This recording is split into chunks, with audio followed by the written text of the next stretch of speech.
If, like me, you've been meaning to upgrade to Ubuntu 18.04 but have been waiting for the Powershell release, then this is the video for you. Now, since I ran through the documentation this morning and found that there were some issues with it, I figured I'd save you guys some time and actually quickly do a guide on it.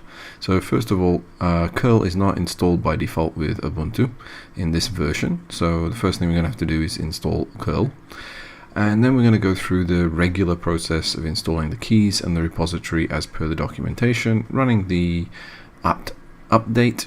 I don't need to use the apt-get. In fact, I don't even like apt-get anymore since it was shortened to apt. So I'm going to just avoid that step completely. And then we're going to get on to the part that's actually a little bit different. So as you can see, we're pretty much at the repositories already. So I'm just going to go ahead and do the apt update.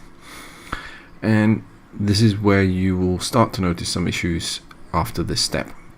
So you can see we've got the repositories from Microsoft, all's good so far. Now we go to do the install, so this would usually be the sudo apt install PowerShell, and we're going to get a response here that is not exactly what you expect.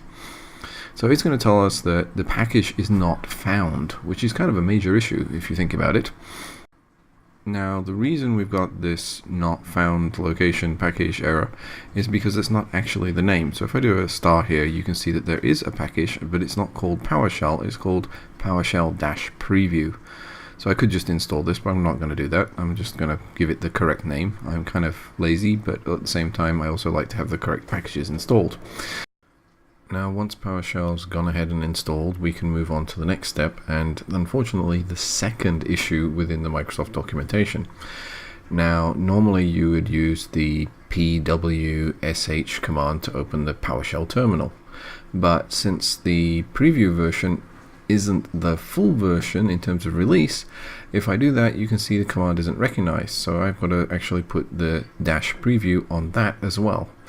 Now, once that's opened, of course, I can go ahead and I can run the PS version and check whether it's installed and what version, and you can see it's actually release 3 of the preview. All good.